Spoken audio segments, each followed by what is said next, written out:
નમસ્કાર બાળકો, ધોરણ 9 ગણિતના આપણે સ્ટેપ બાય સ્ટેપ બધા વિડીયો ચાલુ છે મિત્રો. એમાં ચેપ્ટર 9 8મા ચેપ્ટર સુધી જે ચતુષ્કોણની આપણે ચર્ચા કરી હતી મિત્રો, કહેતો આવ્યો છું દરેક વિડીયોની અંદર કે તમારે બધું ગણિત આ વખત કરવાની જરૂર નથી મિત્રો. ખાસ પહેલાં 30% અભ્યાસક્રમ બાદ જે ખરેખર અભ્યાસ તમારે કરવાનો છે, કયા પ્રમેય કરવાના છે, ખાસ ભૂમિતિની વાત કરું, બરાબર છે, કયા દાખલા કરવાના છે, કઈ રીતો કરવાની છે, એ ખાસ જે 70% અભ્યાસક્રમમાં તમને PDF સ્વરૂપે વિડીયોમાં સમજાયેલું છે મિત્રો. એ ખાસ અત્યારે વધારે પડતું કરવું તમારે.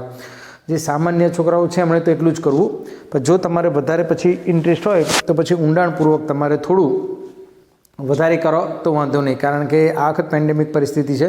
જ્યારે 21-22માં આવશો તો તમારે લગભગ ધોરણ 10ની અંદર આ જે ગણિતના સિદ્ધાંતો છે ધોરણ 9ના એ ખાસ જરૂર પડશે. એટલે સામાન્ય રીતે આપણે આખું એક પ્રકરણ એક વખત જોઈ જવું, ખાસ પછી જે જરૂરી હોય એ મુદ્દા મેં તમને દરેક વિડીયોની અંદર દરેક ચેપ્ટર સમજાય છે તમને કે આટલું તમારે વધારે પડતું કરવું, બાકીનું તમે થોડું ઓછું કરશો તો ચાલશે. એ અંતર્ગત હું તમને ચતુષ્કોણ અને ત્રિકોણના ક્ષેત્રફળની આપણે ચર્ચા કરવાની છે.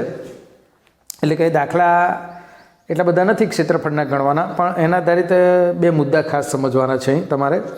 કે પહેલું તો ક્ષેત્રફળ એટલે શું, બરાબર છે. તો બધાને ખબર હશે કે કોઈ પણ સરળ બંધ આકૃતિ એટલે આપણે વર્તુળ લઈ શકીએ, સમાંતર બાજુ ચતુષ્કોણ લઈ શકીએ, લંબચોરસ લઈ શકીએ, ચોરસ લઈ શકીએ, સમબાજુ ચતુષ્કોણ લઈ શકીએ, બરાબર છે. એટલે આ રીતે તમારે કોઈ પણ બંધ આકૃતિ હોય એના દ્વારા ઘેરાયેલો ભાગ, આ ABCD દ્વારા ઘેરાયેલો ભાગ, એટલે કે એમાં 3 ભાગ પાડે આખા એક સમતલના, બહારનો, અંદરનો, ઉપરનો.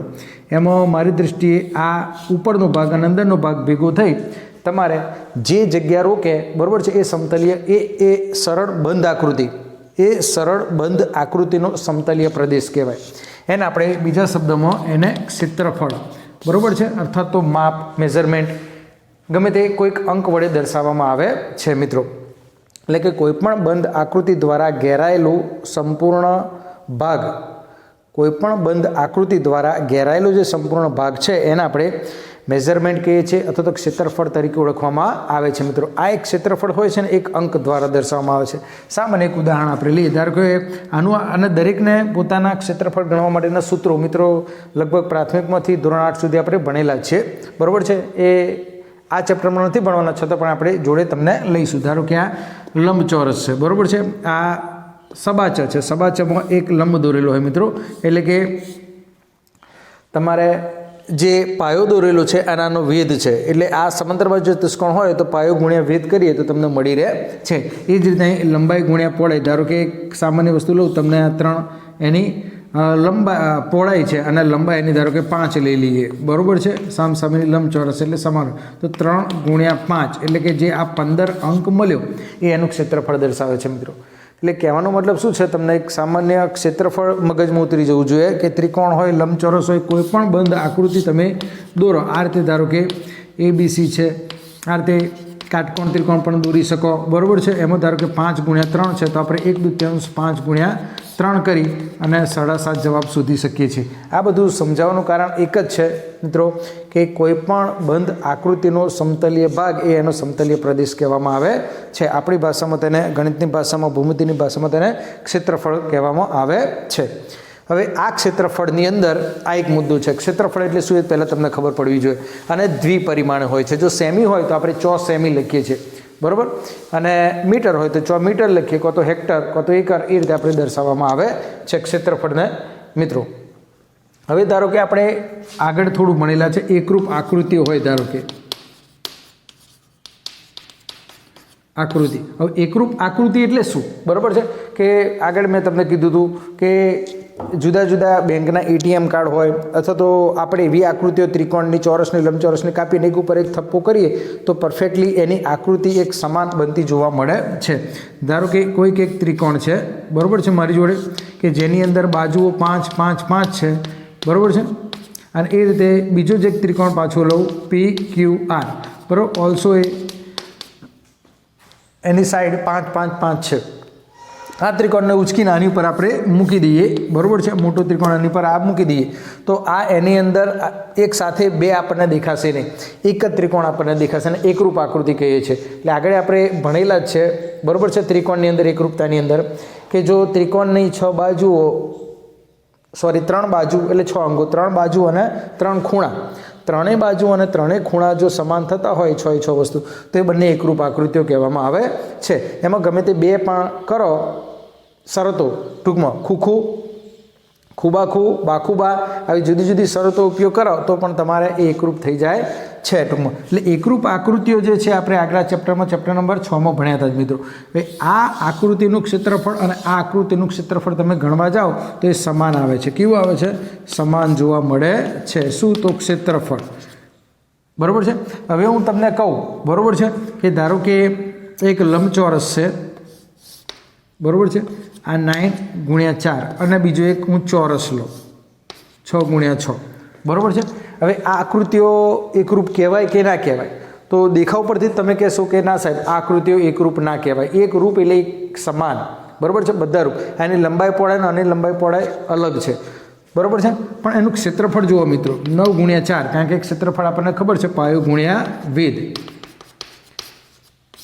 બરાબર છે. કોઈ પણ ચતુષ્કોણ હોય તેમાં મેઇન સૂત્ર આ છે. એ જ રીતે અહીં ગુણીએ તો 6x6, અહીં જો જવાબ સમાન આવે, બરાબર. તો અહીં તમે જોયું કે એકરૂપ આકૃતિ હોય તો ક્ષેત્રફળ સમાન થાય છે. તો શું ક્ષેત્રફળ સમાન હોય તો આકૃતિઓ એકરૂપ થાય? તો હા કે ના? બરાબર. તો ખરેખર ક્ષેત્રફળ સમાન હોય તો બધી જ આકૃતિ એકરૂપ થાય હોતું નથી. કહેવાનો મતલબ છે એકરૂપ આકૃતિ ક્ષેત્રફળ સમાન કરે, પણ ક્ષેત્રફળ સમાન હોય તે એકરૂપ આકૃતિ થાય ખરી અને ન પણ થાય. આ ખાસ તમારે આ વસ્તુ યાદ રાખવાની છે, બરાબર છે. જેમ આપણે આગળ કીધા હતા કે ચોરસને બધું કહી શકાય, ચોરસને લંબચોરસ કહી શકાય, ચોરસને સમબાજુ ચતુષ્કોણ કહી શકાય, ચોરસને સમાંતર બાજુ ચતુષ્કોણ કહી શકાય, પણ પહેલાં બધાને ચોરસ કહી શકાય નહીં, કારણ કે બધી ગુણધર્મો ફૂલફિલ કરતા નથી. બધા જ ગુણધર્મો જે છે ચોરસના ચોરસમાં સબાચમાં જોવા મળે નહીં. હા, ચોરસમાં પહેલાં બધાના ગુણધર્મો જોવા મળે. એમ કહેવાનો મતલબ છે એકરૂપ છે એ ક્ષેત્રફળ તો સમાન કરશે જ, પણ ક્ષેત્રફળ સમાન થાય એનો મતલબ એવું નથી કે બધી જ આકૃતિઓ એની એકરૂપ થાય, બરાબર. એકરૂપ થાય ખરી અને ન પણ થઈ શકે. આ એક તમારે મુદ્દો ભણવાનો હતો મિત્રો. એટલે કે પ્રસ્તાવિકની અંદર તમને, બરાબર છે, ત્રિકોણ, બરાબર છે, પછી ચતુષ્કોણ, એ બંને બંધ આકૃતિ દ્વારા ઘેરાયેલો ભાગ એટલે કે જેને સમતલીય પ્રદેશ કે ક્ષેત્રફળ તરીકે ઓળખવામાં આવે છે. એકરૂપ આકૃતિઓના ક્ષેત્રફળની સમજ છે, બરાબર. હવે આગળ થોડું બીજો એક ટોપિક મેઇન ભણવાનો જે છે, અહીં તમારે શું ભણવાનું છે કે બે આકૃતિ લેવાની છે અને બે આકૃતિનો જે પાયો જે છે એ પાયો તમારે એક સમાન લેવાનો છે. એની આપણે અહીં ચર્ચા કરવાની છે. ધારો કે હું આકૃતિ એક દોરું,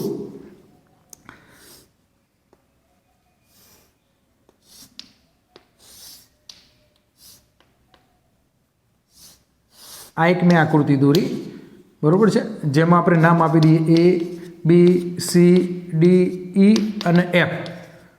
ઓકે, આ બે તમને આકૃતિ એક દેખાય છે, બરાબર છે. એક આકૃતિ તમને દેખાવ પરથી હોય તો ઓળખી ગયા છો કે આ જે ABCD તમને દેખાય છે એ સમલંબ ચતુષ્કોણ છે,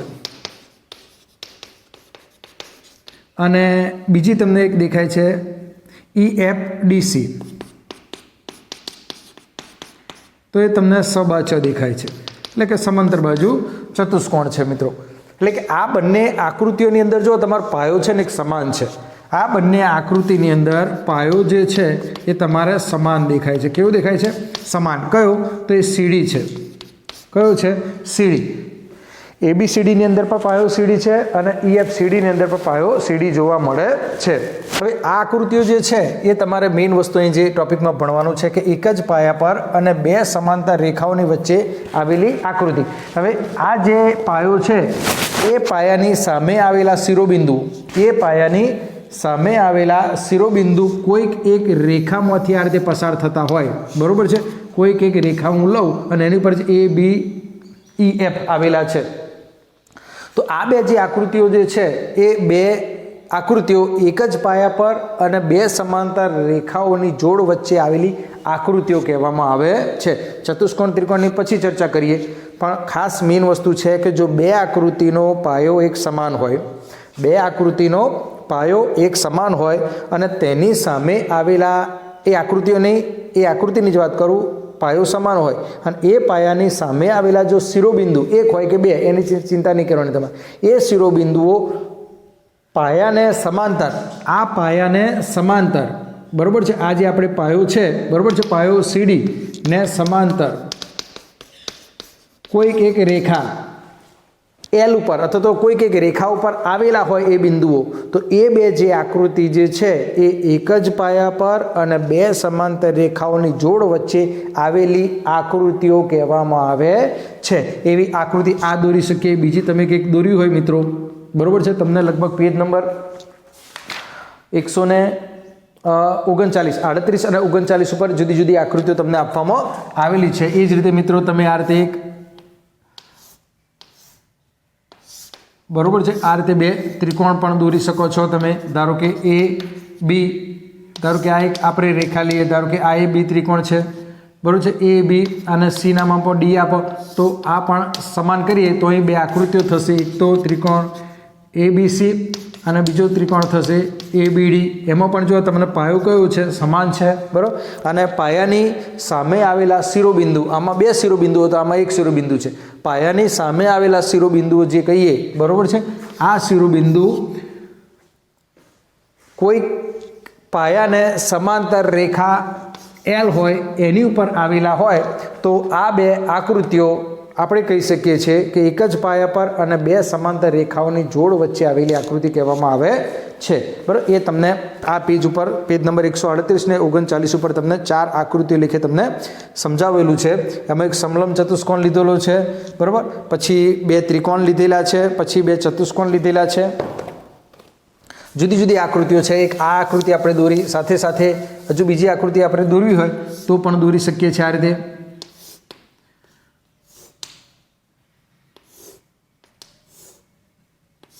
આ રીતે દોરવી હોય તમારે, બરાબર છે, તો એ બી સી ડી એ બી ઈ અને એફ, બરાબર. અહીં તમને બે સમાંતર ચતુષ્કોણ દેખાય છે તમને, એ બી સી ડી અને બીજો દેખાય છે એ બી ઈ એફ, બરાબર છે. એમાં એ બી એ પાયો છે અને આ પાયાની સામે આવેલા શિરોબિંદુઓ છે આ, બરાબર છે. આ શિરોબિંદુ આ પાયાને સમાંતર કોઈક એક રેખા હોય એની ઉપર આવેલા હોય તો તમને બે આકૃતિ દેખાય છે. આ બે એ કહી શકો તમે, ફરી પાછું કહું છું, એક જ પાયા પર અને બે સમાંતર રેખાઓની જોડ વચ્ચે આવેલી આકૃતિ કહે છે. આટલી તમને સમજ હોવી જોઈએ. હજુ બીજી તમારે આકૃતિ દોરવી હોય, બરાબર છે, તો અંદર તમને એક આપેલી છે આ રીતે, એમ, બરાબર છે, કે અને બીજો એક તમે ત્રિકોણ પણ આ રીતે લઈ શકો છો મિત્રો, બરાબર છે.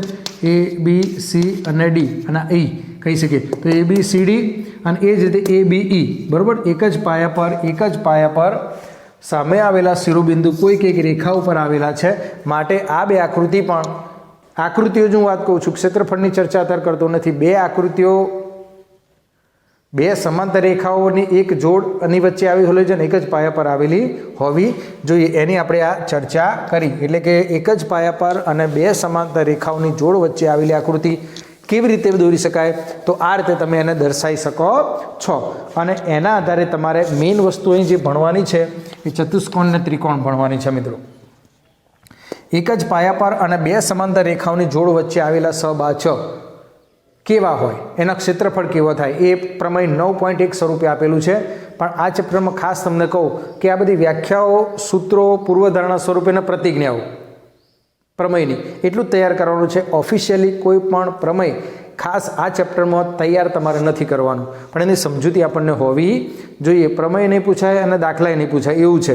ખાલી આ સમજૂતી સ્વરૂપે તમને કદાચ, બરાબર છે, ખાલી જગ્યા, જોડકા, પછી ખરા ખોટા, એના રૂપે તમને આ ધોરણ 9 ચેપ્ટર 9 એમાંથી તમને પૂછાશે. સ્પેશિયલ કોઈ પ્રમેય કે સ્પેશિયલ કોઈ રીત એ લોકોએ કીધી નથી, પણ હું તમને લગભગ અહીં થોડી કરાવીશ, એટલે એના આધારે કદાચ પૂછાય તો તમને આવડવી જોઈએ. એટલે મેં તમને બે ટોપિક ભણાયા, બરાબર છે. બીજા ટોપિકમાં જોયું આપણે કે આકૃતિઓ કેવી રીતે એક જ પાયા પર આવેલી હોય છે અને કેવી રીતે બે રેખાઓની વચ્ચે આવેલી હોય છે. હવે ખાસ તમારે જે પ્રમેય 9.1 સ્વરૂપે જે ભણવાનું છે, બરાબર છે, એ તમને ખાસ આવડવો જોઈએ, બરાબર. સ્વાધ્યાય 9.1ની આકૃતિઓ છે એ પણ કરી જોજો મિત્રો, ખાસ જો તમને કહું, બરાબર, કે સ્વાધ્યાય 9.1 તમારી જાતે હવે તમને કરવાની. અહીં આકૃતિ છે, જોડે લઈ લઉં તમારે કદાચ પરીક્ષામાં એક માર્કમાં આવે તેટલા માટે. અહીં એક આકૃતિ વળી મેં દોરી હતી એ રીતની છે કે આ રીતના ઉપર છે ABCD અને આ રીતે તમારે આકૃતિ દોરેલી છે. તો શું આ બે આકૃતિ દેખાય છે તમને? એક તો ABCD અને બીજો ત્રિકોણ તમને દેખાય છે PCD. તો શું એક જ પાયા પર અને બે સમાંતર રેખાઓની વચ્ચે આવેલા છે? તો હા, આ તમારે આવેલી છે. પછી એ જ રીતે તમારે બીજી આકૃતિ અંદર આપેલી છે, બરાબર છે. એક સમાંતર બાજુ ચતુષ્કોણ છે PQRS અને બીજો એની અંદર છે આ રીતે MN, બરાબર. તો આ બરાબર છે, જો તમે આ શિરોબિંદુ એક જ પાયા પર છે, પણ આ ચારે ચાર શિરોબિંદુ એક જ રેખા પર પાયાની સામે આવેલી રેખામાંથી પસાર થતા ચારે ચાર શિરોબિંદુ હોવા જોઈએ, પણ એ નથી. એટલે આપણે આ જે છે, બરાબર છે, એક જ પાયા પર અને બે સમાંતર રેખાઓની જોડ વચ્ચે આવેલી બે આકૃતિ કહી શકાય નહીં, એ નહીં કહી શકાય મિત્રો, બરાબર છે. પછી આના જેવી બીજી એક આકૃતિ છે આ રીતે PQRS અને T. અહીં T છે મિત્રો. આ પણ આકૃતિ જે છે, બરાબર છે, આ T છે, આ P, Q, R અને S. એમાં જો આ અને આ પાયો થયો તમારો, બરાબર છે. એટલે કે પાયો કયો થયો? તો QR. અને QRની સામે આવેલી જે રેખા કહીએ આપણે PS, બરાબર છે, તેમાં P, T અને S, એટલે કે ત્રણ બિંદુઓ સમરેખ છે. સમરેખ છે એટલે કે એક જ રેખા ઉપર આવેલા છે. એટલે આ પણ આપણે કહી શકીએ, બરાબર છે. આના જેવી નથી, આ આકૃતિ જેવી જ આકૃતિ છે. એટલે એક જ પાયા પર અને તેની સામે આવેલી જે રેખા હોય એની પર જેના શિરોબિંદુ આવેલા છે. એટલે આપણે કહી શકીએ એક જ પાયા પર અને બે સમાંતર રેખાઓની એક જ જોડ વચ્ચે આવેલી એ બંને આકૃતિઓ છે, બરાબર છે. એ જ રીતે તમારે ચોથી આકૃતિ છે, પાંચમી છે અને છઠ્ઠી છે, તમારે જાતે પ્રયત્ન કરવાનો, બરાબર છે. એટલે કે ખાસ તમારે પહેલી બીજી એ એક જ પાયા અને બે સમાંતર રેખાઓની વચ્ચે છે. એ જ રીતે ચોથી નથી પણ પાંચમી છે અને છઠ્ઠી નથી, બરાબર. એટલે બીજી, ચોથી અને છઠ્ઠી એ બે આકૃતિ, બરાબર, આ શરતનું પાલન કરતી નથી. એટલે કે સ્વાધ્યાય 9.1 એ લોકોએ તો ના જ કીધું છે, બરાબર, પણ કદાચ ખાલી જગ્યા સ્વરૂપે જોડકા સ્વરૂપે પૂછાય તો આપણને આ માહિતી હોવી જોઈએ. ખાસ તમારે હવે જે કરવાનું છે એ 9.1 પ્રમેય છે, એ પણ 30% અભ્યાસક્રમમાં બાદ જ કરી નાખેલો છે, છતાં પણ ધોરણ 10 માટે અને થોડી એની આપણે જાણકારી હોવી જોઈએ કે એક જ પાયા પર અને બે સમાંતર રેખાઓની જોડ વચ્ચે આવેલા સમાંતર બાજુ ચતુષ્કોણ, બરાબર છે. એ તમારે પ્રમેય 9.1 સ્વરૂપે છે. એ પરીક્ષાની દ્રષ્ટિએ, બરાબર છે, અગત્યનું નથી, પૂછાશે નહીં, કારણ કે એમણે રદ કરેલું છે, પણ આપણને આવડવું જોઈએ ખાસ તમને, બરાબર. એમાં તમારે ABCD એક ચતુષ્કોણ છે, ABCD, અને બીજો એક ચતુષ્કોણ તમને આપેલો છે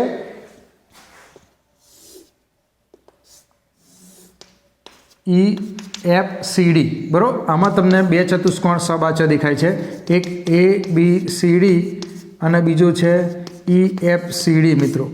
આ ખાસ હવે જોજો તમે, બરાબર. પ્રમેય તમને 141 પેજ ઉપર સમજાયેલું છે, પણ એનું મેઇન કોઈપણ પ્રમેય, કોઈપણ પ્રતિજ્ઞા અથવા તો કોઈપણ પૂર્વધારણા એનો એક મેઇન સિદ્ધાંત લાગુ પડતો હોય. એ કયો સિદ્ધાંત લાગુ પડે એ આપણે જોઈશું તમે, કે એક જ પાયા પર, એટલે કે એક જ પાયા CD પર અને બે સમાંતર રેખાઓ, બરાબર છે, એ AF રેખા લો તો વાંધો નહીં, AB રેખા લો તો વાંધો નહીં, EF રેખા લો તો વાંધો નહીં, ગમે તે, કારણ કે રેખા છે એટલે આપણે લાંબી બતાવી શકાય છે. એટલે કે બે સમાંતર રેખાઓ, આ સમાંતર રેખા અને આ સમાંતર રેખા દોરી શકીએ, કદાચ આપણે દોરી હોય તો આને L કહેવાય અને M કહેવાય, બરાબર. આ ખાલી સમજૂતી માટે છે, કંઈ જરૂરી નથી. અંદર એની પર આવેલો એક પાયો છે CD. એટલે કે એક જ પાયા પર, હું બોલીશ, એક જ પાયા પર અને બે સમાંતર રેખાઓની વચ્ચે આવેલા બે સબાચ, બરાબર છે, ના ક્ષેત્રફળ સમાન થાય છે. આપણે આ ABCDનું ક્ષેત્રફળ, હવે જો ક્ષેત્રફળ જે છે ને એ તમારે AR વડે દર્શાવવામાં આવે છે, ABCD અને એરિયા, બરાબર છે, AR ઓફ એટલે એરિયા, બરાબર છે, અને EFCD સ્વરૂપે તમારે એની અંદર દર્શાવવામાં આવે છે, બરાબર છે. એટલે એરિયા સ્વરૂપે તમારે આ માહિતી દર્શાવવાની છે. એરિયા એટલે કે એનું ક્ષેત્રફળ, બરાબર છે. આગળ આપણે જે ત્રિકોણ ABC લેતા હતા એનું ક્ષેત્રફળ આપણે દર્શાવવું હોય તો AR of ABC, AR of ABCD એ સ્વરૂપે દર્શાવી શકીએ છીએ. એટલે મારે આ બે જે છે એટલે area of ABCD is equal two area of EFCD મારે બતાવવું છે. કેવી રીતે થશે તો જોઈએ. સૌપ્રથમ મારે એક ત્રિકોણ તમને દેખાય છે એની હું ચર્ચા કરીશ. પહેલાં આ બે ત્રિકોણ જે છે ને એ કેવા છે આપણને દેખાય છે, આકૃતિ પરથી ખબર પડે છે એકરૂપ છે, પણ ડાયરેક્ટ આપણે ના કહી શકીએ, બરાબર છે. ત્રિકોણ છે એટલે એની કોઈ પણ શરત આપણે ખૂબા ખૂબ આ ખૂબા ખૂ આ બધી શરતને આધારે કંઈક એને કહીશું આપણે.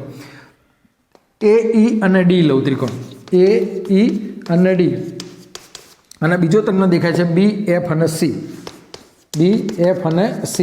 આના માટે હું તમને લઉં. બંને ત્રિકોણ કેવા છે દેખાય છે એક રૂપ, પણ એને સાબિત કરવા પડશે. હવે આપણે આ બે મેં તમને કીધી L અને M સમાંતર રેખાઓ છે. શું છે? સમાંતર રેખાઓ. એટલે એની બે છેદિકા થશે. જો તમને દેખાય છે AD છેદિકા થશે અને BC છેદિકા થશે. એટલે આપણે હું ખૂણો જે કહું ને તો કયો DAE બરાબર ખૂણો થશે તમારે CBF, તે અનુકોણો થશે. શું કહે છે? અનુકોણો. આપણે તમને ખાસ અહીં આકૃતિ દોરીને તમને સમજ આપું. ધારો કે આ બે સમાંતર રેખાઓ, ધારો કે આપણે વિચારીએ એક L અને M, એમાં આ એક છેદિકા છે, બરાબર છે, એનું નામ આપણે દઈએ AD, અને બીજી એક છેદિકા છે આવી આ BC છે. હવે એની અંદર મેં જે ખૂણો લીધો એ જુઓ, આ લીધો DAB લેવાનો હોય તમારે, B નામ આપવાનું, કારણ કે એને લગતો છે ને એટલા માટે. અને બીજો કયો છે કે CBF, બરાબર, CB, અને આ બાજુ નામ આપણે બીજું આવશે આગળ F છે એટલા માટે. એટલે જો આ બે જે છે ને એક આ બહારનો અંદરનો બહારનો એટલે અનુકોણો થાય. આ બે શું થાય? અનુકોણો. અને અનુકોણો એ એકરૂપ હોય એ આપણે ધોરણ 6 માં પણ શીખેલા છે આ જ વસ્તુ. બીજો હું તમને ખૂણો પાછો લઉં, આ સાઈડનો લઉં હવે, બરાબર છે. હવે બીજી એક રેખા તમને આ બે દૂર કરી અને હવે રેખા બદલીએ. આ ABની જે રેખા હતી એવી EFની લઈએ. બે સમાંતર રેખાઓ, એને હવે આ E અને F નામ આપીએ. એનો જે ખૂણો છે મિત્રો, બરાબર છે, આ ખૂણો જુઓ, એક આ ખૂણો લઈએ, બરાબર છે. એટલે એને બોલી શકાશે DE અને A, બરાબર છે. અને એવો આ ખૂણો જે છે એ આના જેવો હશે. આ ખૂણો જે આના જેવો થયો પેલો, કારણ કે એ પણ અનુકોણો થયો જુઓ આ સાઈડનો, બરાબર છે. એટલે એને મારે લેવો હોય તો કેવી રીતે લખાય? તો CFB, ખૂણો CFB. આ પણ તમારે શું થશે મિત્રો? અનુકોણો થતા જોવા મળે છે મિત્રો. એટલે કે આ જે બે ત્રિકોણ બન્યા તમને દેખાશે આકૃતિમાં. એટલે આ ખૂણો જે છે એ આ ખૂણા જેટલો, આ ખૂણા જેટલો, એટલે કે ત્રિકોણના ત્રણ ખૂણાનો સરવાળો કેટલો થાય? 180. એટલે ત્રીજો ખૂણો એની જાતે, બરાબર છે, ADE બરાબર BCF, બરાબર છે, ખૂ. એટલે કહેવાનો મતલબ શું છે કે બે ખૂણા સમાન થાય એટલે ત્રીજો ખૂણો એની જાતે સમાન થઈ જાય છે. બીજું શું છે? સમાંતર બાજુ ચતુષ્કોણના આગલા ચેપ્ટરમાં આપણે ચેપ્ટર નંબર 8માં ચતુષ્કોણની અંદર ભણ્યા છે કે સબાચની સામેની બાજુઓ સમાન હોય. શું હોય? સમાન હોય. એટલે આપણે કોઈક એક બાજુ લઈ લઈએ કે AB બરાબર BC, બરાબર છે, AB બરાબર આ BC લઈ લઈએ. એટલે શું થશે? આ ખૂ બા ખૂ, બરાબર છે. એટલે કે આપણે કહી શકીએ કે ત્રિકોણ AED, આ ત્રિકોણ AED એકરૂપ ત્રિકોણ AED લીધો તો BFC. કેમ? તો ખૂ બા ખૂ શરત, બરાબર, ખૂણો બાજુ ખૂણો, એના શરતને આધારે ટૂંકમાં મારા બે ત્રિકોણ એકરૂપ કરવાતા એટલે એકરૂપ આ રીતે મેં કરી દીધા. પહેલું વસ્તુ એ યાદ રાખવાની છે, સમજવા માટે છે મિત્રો, કે બે એક જ પાયા પર અને બે સમાંતર રેખાઓની જોડ વચ્ચે આવેલા સમાંતર બાજુ ચતુષ્કોણ એકરૂપ કરવા છે. એટલે બે ત્રિકોણ શરૂ કર્યા મેં. હવે હું શું લઉં કે એરિયા ઓફ, બરાબર છે, એટલે કે આ બંનેનો એરિયા પણ સમાન થશે. તમારે એરિયા ઓફ AED બરાબર એરિયા ઓફ BFC. હવે હું આખો એરિયા કોનો લઉં? ABCDનો લઉં. કોનો? AB. હવે ABCD જો ABCD, ABCD. હવે એની અંદર હું બે વસ્તુ લઈ શકું. એક તો એરિયા ઓફ કયો? AED, અને બીજો કયો લખ્યો? EBCD. ABCD બરોબર છે. કહેવાનો મતલબ શું છે મિત્રો કે ABCD એમાં આ ત્રિકોણ અને આ ચતુષ્કોણ આ બંને ભેગા થાય એટલે મને આ સમતલીય ક્ષેત્રફળ મળી જાય ABCDનું. હવે એની જગ્યાએ હું શું કરું કે આ AED જે છે બરાબર છે AED એને કાઢી નાખું, આ ભાગ કાપી નાખું અને આ ભાગ ઉમેરી દઉં. કયો? તો એરિયા ઓફ BFC અને એરિયા ઓફ EBCD. હવે આને હું કાઢી નાખું, એની જગ્યાએ આ બે લઈ લઉં તો કયો ચતુષ્કોણ થઈ જશે? EFCD. તો એ થશે એરિયા ઓફ EFCD. થઈ ગયું મિત્રો. એટલે મારે જે સાબિત કરવું હતું area of ABCD is equal two area of EFCD, એટલે કે એક જ પાયા પર ને બે સમાંતર રેખા વચ્ચે આવેલા બે સમાંતર બાજુ ચતુષ્કોણ એકરૂપ હોય છે મિત્રો. બરાબર છે. આ ચતુષ્કોણની આ રીતે તમારે સમજાવી શકાય છે. પ્રમેય 9.1. બાકીના પ્રમેય બહુ સાબિતીના નથી, પણ આ થોડો સાબિતીવાળો છે અને આવડવું જોઈએ. ગમે તે રીતે પરીક્ષામાં તમારે પૂછાય. એટલે એ જ વસ્તુ મેં તમને સમજાવી. સબાચ એકરૂપ હોય છે. એ જ રીતે ત્રિકોણો પણ એકરૂપ જોવા મળે છે મિત્રો. બરાબર. આ જ ચેપ્ટરની અંદર બે સમાંતર રેખાઓ લો તમે, બરાબર છે, અને એની વચ્ચે આવેલા ત્રિકોણ, ધારો કે હું એક જ પાયો ધરાવતો એક ત્રિકોણ લઉં, એક આપણે ABC લઈએ અને બીજો એક ત્રિકોણ લઈએ આ રીતે ABD. બરાબર. હવે આ C અને D એક જ પાયા પર આવેલી રેખા હોય કોઈક અને એની સામે આવેલા શિરોબિંદુ કોઈક એક રેખા પર આવેલા હોય એટલે બે ત્રિકોણ મળે તમને. ABC એકરૂપ ABD આ થતા જોવા મળે છે. એટલે એરિયા ઓફ ABC એટલે કે આ ત્રિકોણનું ક્ષેત્રફળ એ બીજા ત્રિકોણના ક્ષેત્રફળ જેટલું જોવા મળે છે. આની કંઈ કોઈ સાબિતી છે નહીં. પણ હવે ખાસ કોઈ પણ આકૃતિ હોય મિત્રો, કોઈ પણ આકૃતિ હોય તમારે ભાઈ ખાસ યાદ રાખવાનું, એ બે આકૃતિઓ સબાચ તો સબાચ, ત્રિકોણ તો ત્રિકોણ હોવી જોઈએ. કહેવાનો મતલબ છે એટલે કે કોઈ પણ બે આકૃતિ આ ચેપ્ટરની અંદર સમજાવો. કોઈ પણ બે આકૃતિ એક જ પાયા પર આવેલી હોય, પહેલી શરત. બે સમાંતર રેખાઓની જોડ, બીજી શરત છે. બે સમાંતર રેખાઓની જોડ વચ્ચે આવેલી હોય અને બંને કેવી હોય? સમાન હોવી જોઈએ. બંને ત્રિકોણ કાં તો બંને સબાચ, બરાબર, તો એમનો ક્ષેત્રફળ સમાન થતા જોવા મળે છે. આટલું તમારે યાદ રાખવું મિત્રો. બરાબર છે. અને એ સિવાયના સામાન્ય ક્ષેત્રફળના સૂત્રો તો આપણને થોડા ખબર જ છે અને જો આમાં એટલી બધી ડિટેલમાં સાબિતી નથી પણ તમને આવડવા જોઈએ. બરાબર છે. ધારો કે પહેલું ત્રિકોણનું છે ABC, તો ABCનું આપણે એરિયા ઓફ ABC ગણવો હોય એટલે એનું ક્ષેત્રફળ આપણને ખબર છે 1/2 પાયો ગુણ્યા વેધ મિત્રો. બરાબર છે. એટલે કે અહીં તમારે વેધ આપેલો હોય AM, બરાબર, તો એને 1/2 AM ઇન્ટુ BC આ આવડવું જોઈએ. પછી બીજી એક શરત છે તમારે, એની અંદર જ છે કાટકોણ ત્રિકોણ હોય મિત્રો. બરાબર છે. ABC તો આમાં આ પોતે પાયોવેધ બની જાય એટલે એમાં 1/2 AB ઇન્ટુ BC થઈ જાય. બરાબર છે. આ કીધું એમ, સોરી, અહીં AM ઇન્ટુ BC થશે. અહીં AM છે ને એટલે આ AM ઇન્ટુ BC, આમાં AB ઇન્ટુ BC. એટલે કે કોઈ પણ ત્રિકોણનો હવે બીજું એક ત્રિકોણ છે, બરાબર છે, જેની બાજુઓ આપણે જાણતા હોય એ તમારે હેરોની સૂત્રની મદદથી આવશે. ચેપ્ટર 10માં 9માં પછીનું ચેપ્ટર છે એ આપણે એમાં જોઈશું મિત્રો. એટલે કે ત્રિકોણનો ક્ષેત્રફળ આપણે આ રીતે થોડી ખબર હોવી જોઈએ. બીજું ખાસ તમારે ચતુષ્કોણની વાત કરું, બરાબર છે, સમાંતર બાજુ ચતુષ્કોણ, તેમાં તમારે ABCD આપેલો અને AM આ પાયો હોય. આવા દાખલા પૂછે છે તમને તો AM ઇન્ટુ CD થાય મિત્રો. શું થાય? AM into CD. હવે AM ઇન્ટુ CD એટલે પાયો ગુણ્યા વેધ. અને ત્રિકોણ જોડ સંબંધ છે. હવે આની અંદર બે ત્રિકોણ તમે બનાવી દો આ રીતે. બરાબર છે. તો આ જે ADCનું આ જે ક્ષેત્રફળનું સૂત્ર થયું એ એરિયા ઓફ ABCD થયું મિત્રો. હવે એરિયા ઓફ મારે ACD અથવા તો ADCનું જોઉં તો અહીં 1/2 ફરી પાછું પેલું AM ઇન્ટુ CD થાય. એટલે કહેવાનો મતલબ શું છે કે આખા ચતુષ્કોણનું ક્ષેત્રફળ સબાચ સમાંતર બાજુ ચતુષ્કોણનું ક્ષેત્રફળની અંદર જ્યારે વિકર્ણ તમે દોરો તો બે ત્રિકોણ જે બને એ આપણે આગળ સાબિત કર્યું હતું એકરૂપ હોય. શું હોય? એકરૂપ. એટલે જો તમને સમાંતર બાજુ ચતુષ્કોણનું ક્ષેત્રફળ આપેલું હોય અને ત્રિકોણનું અંદરનું પૂછે તેનાથી અડધું થાય. ત્રિકોણનું હોય તો એ ડબલ કરો એટલે સમાંતર બાજુ ચતુષ્કોણનું બની જાય છે. આ થોડું તમને ખાસ યાદ હોવું જોઈએ મિત્રો. એટલે આના આધારે દાખલા તમને પૂછતા જોવા મળે છે મિત્રો. એટલે સબાચ મેઇન વસ્તુ છે, એક ત્રિકોણ છે આ ચેપ્ટરની અંદર, એટલે એના સામાન્ય જે સૂત્રો છે એ તમને આ ચેપ્ટરમાં નથી, પણ એ સૂત્રો આપણને થોડા આવડતા હોવા જોઈએ, બરાબર છે. એના આધારિત એક દાખલો છે મિત્રો 9.2નો, બરાબર. આ ક્ષેત્રફળ આધારિત જ છે કે એક ABCD એક સમાંતર બાજુ ચતુષ્કોણ છે, અંદર તમારે દોરેલું છે આ રીતે.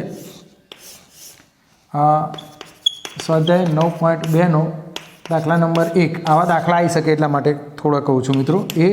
એ લોકોએ સ્વાધ્યાય તો ના કીધી છે, બરાબર, પણ છતાં પણ આપણને થોડી એની માહિતી હોવી જોઈએ. આપણે AE આપેલો છે, હવે એની કિંમતો જે છે એ જોઈ લઈએ. અને બીજું CF છે. આ જે છે ને એ વેધ કહેવાય, બરાબર છે, અને આ એના પાયા કહેવાય. એટલે આનું ક્ષેત્રફળ મારે છે ને કે એરિયા ઓફ ABCD એ બે રીતે મળે. કયું મળે? એક તો AE ગુણ્યા CD, બીજું કઈ રીતે મળે તો CF ગુણ્યા AB. આ બંને રીતે મને મળી શકે છે મિત્રો. એની કિંમતો આપી છે એ મૂકીએ. AB 16 છે, AB બરાબર છે, AB 16 છે એટલે આપણે CD, આ AB 16 છે એટલે આપણે આ 16 મૂકી શકીએ છે મિત્રો. બીજું FC 10 આપેલો છે એટલે અહીં 10 મૂકી દઈએ. આ 8 આપેલો છે એટલે 8, આ મારે શોધવાનો છે. હવે એની કિંમત આપણે મૂકી દઈએ. AEની કિંમત મારે જો કેટલી છે? 8 છે મિત્રો, બરાબર છે. એટલે AE 8 ગુણ્યા CD 16, AB 16 હોય એટલે 16 જ થાય મિત્રો. એ જ રીતે CF જોડ છે, હા, તો 10, પણ CF into AD, CF into AD થાય અને AE ઇન્ટુ CD. આ AD જે છે મારી જોડ છે ને એની કિંમત મારે શોધવી છે. એટલે હું AD ને કરતા બનાવું તો 16 8, બરાબર, 128 ભાગ્યા 100, 8 48, 108 વધી 4, 8 1 8 ને 4 12, એટલે મારે 12.8, એટલે આ કિંમત મારે 12.8 આવે છે મિત્રો. એટલે કે આ રીતના ક્ષેત્રફળના દાખલા તમને ટૂંકા આ ચેપ્ટરમાં થોડા આવડતા હોવા જોઈએ. એટલે કે પાયો ગુણ્યા વેધ, 1/2 પાયો ગુણ્યા વેધ એ રીતે હોવા જોઈએ. એના પછી એક ત્રિકોણને લગતો એક ગુણધર્મ છે. આટલું તમને જે કરાવું છું એટલું તમારે ખાસ આ વખતે પરીક્ષામાં આવશે મિત્રો. એટલે કે આ વિડીયોમાં તમારે ચેપ્ટર 9 જે છે આખું જ પતી જાય છે. એટલે ચોપડી, બુક્સ ને નોટ અને પેન્સિલ આટલું જોડે રાખજો. પહેલેથી મારે કહેવાનું રહી ગયું. એટલે જો જોડે રાખશો ને તમે અને 1-2 વખત આ વિડીયો તમે જોશો એટલે 100% તમને આ ચેપ્ટરમાં ટોટલી ખબર પડી જશે. એક બીજી એક વસ્તુ છે તમારે ત્રિકોણની અંદર આગળ ભણવાની કે ABC. હવે એની અંદર કોઈક એક આપણે મધ્યગા, એમ મધ્યગા છે, વેધ નથી મિત્રો. શું છે આ? મધ્યગા, બરાબર. મધ્યગા એટલે શું? કોઈક એક શિરોબિંદુ અને સામેની બાજુનું મધ્યબિંદુ. એ અમુક થોડી માહિતી આપણે પ્રાથમિકમાં શીખી ગયેલા છતાં પણ આવડવી જોઈએ. વેધ વસ્તુ અલગ, મધ્યગા વસ્તુ અલગ. મધ્યગા શું હોય? કોઈક એક શિરોબિંદુ અને સામેની બાજુ હોય એનું આ મધ્યબિંદુ, એટલે એના બે સરખા ભાગ કરે છે. ધારો કે આવું એક ત્રિકોણ હોય આ રીતનું, બરાબર છે, તો એ ત્રોસી જોવા મળે. ટૂંકમાં આ બે તમારે સરખી કરવાની. એટલે કે ABCD દોર્યા તો મારે એરિયા ઓફ ABC જે આખું કહું એ કોના જેટલો થાય ખબર છે? તો area of ABM plus area of ACM. એટલે કે આ બંને સમાન હોય. કેવા હોય? ક્ષેત્રફળ સમાન હોય આ બંનેના, અને બંનેના સરવાળા જેટલો આ થતો જોવા મળે છે. અને area of ABM is equal two area of ACM. આ બંનેનો ક્ષેત્રફળ પણ સમાન થાય છે. અને ક્ષેત્રફળ 1 કહીએ અને ક્ષેત્રફળ 2 કહીએ અને આખાને ક્ષેત્રફળ 3 કહીએ તો ક્ષેત્રફળ 3, બરાબર, ABC અને M. એટલે કે ક્ષેત્રફળ 3 એટલે શું થાય? ABCનું ક્ષેત્રફળ એ ક્ષેત્રફળ 1 વત્તા ક્ષેત્રફળ 2. એટલે કે આપણે કહી શકીએ છીએ કે ABM પ્લસ ACM જેટલું થતું જોવા મળે છે. સાથે આ બંને ક્ષેત્રફળ પણ કેવો હોય? ઇક્વલ હોય છે. બંને કેવો હોય છે? ઇક્વલ. એટલે કે ABM is equal to ACM, area of. એ રીતે આપણે દર્શાવી શકીએ છીએ. એટલે આ માહિતી તમારે હોવી જોઈએ. કેમ થાય તો હું તમને થોડી એની છેલ્લે સાબિતી આપી દઉં કેમ થાય છે આવું. કે કોઈ પણ ત્રિકોણની અંદર મધ્યગા દોરીએ તો 2 ત્રિકોણ બને, 2 ત્રિકોણોનો ક્ષેત્રફળ સરખો થાય. ધારો કે આ એક ત્રિકોણ છે મારી જોડે, ABC લો એટલે તમને ખબર પડે. આ એની મધ્યગા થઈ અને આ એનો એક વેધ લઈ લો AP. એટલે જો મારે એરિયા ઓફ ABM શોધવું હોય ને તો 1/2 પાયો ગુણ્યા વેધ. એટલે 1/2 પાયો હું લઈ લઉં, બરાબર છે, અરે વેધ લઈ લો પહેલાં, AP ઇન્ટુ BM. ઓકે. હવે એ જ રીતે 1/2 જ રહે, આનું મારે ક્ષેત્રફળ ગણવું છે, બરાબર. તો હવે શું થઈ જશે? 1/2 પાયો તો આનો આ જ રહેશે, વેધ તો આનો આ જ રહે, તો પાયો માર બદલાઈ જશે, CM લો તો આ શું થઈ જશે? આ એરિયા ઓફ એ CM થઈ ગયું. ઉતરી મગજમાં? એટલે આ બંને ક્ષેત્રફળ આ રીતે સમાન થતા જોવા મળે છે મિત્રો. કહેવાનો મતલબ છે આટલી વસ્તુ તમારે ચેપ્ટર નંબર 9 સમાંતર બાજુ ચતુષ્કોણ અને ત્રિકોણના ક્ષેત્રફળ વિશે ચર્ચા કરવાની છે મિત્રો. એમાં તમને પ્રસ્તાવિક સમજાય, પછી એક જ પાયા પર અને બે સમાંતર રેખાઓની વચ્ચે આવેલી આકૃતિ, એ આકૃતિમાં સબાચર જે છે એ સરખી હોય છે અને ત્રિકોણ પણ હોય એ સરખા હોય છે મિત્રો. આગલા વિડીયોમાં આપણે ધોરણ 9નું ચેપ્ટર નંબર જે 10 છે એની આપણે ચર્ચા કરીશું મિત્રો. એટલે કે આ જે 30% બાદનો અભ્યાસક્રમ છે એની જ આપણે ચર્ચા કરીશું. એટલે એટલું જ તમારે આ વર્ષ પૂરતું તૈયાર કરવાનું છે. જો છોકરાઓને વધારે ઇન્ટરેસ્ટ હોય તો વાંચો તો વધારે વાંધો નહીં, પણ તમારે ખાસ આટલું તો કરવું પડશે. નમસ્કાર.